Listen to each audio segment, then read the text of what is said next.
একটা হলো কতগুলো আমাদের অর্থনীতির যে মূল্যায়নের মাপকাঠি আমরা ব্যবহার করি সাধারণত এটা রাজনৈতিক সরকার ব্যবহার করে, তার সাথে আমাদের অর্থনৈতিক যারা সাংবাদিক তারাও ব্যবহার করে, যে জিডিপি গ্রোথ কত হলো, এডিপি বাস্তবায়ন কত হলো। অর্থনীতিবিদ হিসাবে আমি মনে করি এগুলো আসল মাপকাঠি নয়। জিডিপি এমনিতেই হিসাবে সমস্যা আছে, তার উপর জিডিপি বাড়লেই কি সব হয়ে গেল? বরং সেটা গুণগত মান অনেক বেশি দরকার। আমাদের এখনকার প্রয়োজন হলো কর্মসংস্থান বৃদ্ধি করা, এবং অর্থনীতিকে স্থিতিশীল করতে হলে জিডিপি গ্রোথ বাড়ানোর জন্য অনেক ব্যয় করার থেকে বরং যেইটুকু ব্যয় করা হয় সেটুকু সাশ্রয় করে তাতে এমন প্রকল্প বাস্তবায়ন করা বা এমন কৌশল গ্রহণ করা যাতে অতি শীঘ্র কিছু কর্মসংস্থানের ব্যবস্থা করা যায়। আমাদের কাছে এখন জিডিপি বাড়ানোর থেকে কর্মসংস্থান বাড়ানোটা দুটো পরস্পর যুক্ত, কিন্তু কর্মসংস্থান বাড়ানোটা অনেক বেশি জরুরি।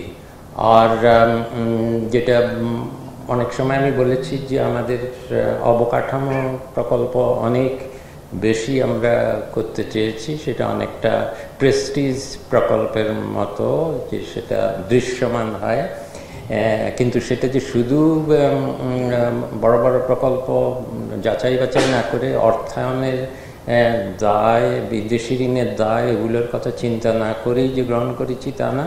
এগুলো ঠিকাদারদের বা অন্যান্য স্বার্থদর্শীর জন্য এমনভাবে নেওয়া হয়েছে যেটা আসলে সুপরিকল্পিত না এবং অগ্রাধিকার ভিত্তিতে করা হয়নি। কিছু কিছু প্রকল্প ভালো হয়েছে, কিন্তু অনেকগুলো প্রকল্পতে অনেক বিশৃঙ্খলা আছে এবং আসলে অগ্রাধিকার ভিত্তিতে করা হয়নি। সেগুলোর মধ্যে যেগুলো প্রায় হয়ে গেছে সেগুলো তো আর কিছু করার নেই, কিন্তু যেগুলো প্রাথমিক পর্যায়ে আছে সেগুলো আমরা পুনর্বিবেচনা করব। আর আমার একটা সুবিধা হলো যে আমি পরিকল্পনা এবং শিক্ষা কেন একত্রে, আমি ইচ্ছা করে এই দায়িত্বটা নিলাম এ কারণে, আমি বলেছিলাম যে শুধু অবকাঠামো দিয়ে তো কোনো দেশ কখনো উন্নত হতে পারেনি যদি মানব সম্পদ না থাকে। মানব সম্পদ না থাকলে অবকাঠামো কঙ্কালের মতো, এটা আমি আগেই বলেছিলাম।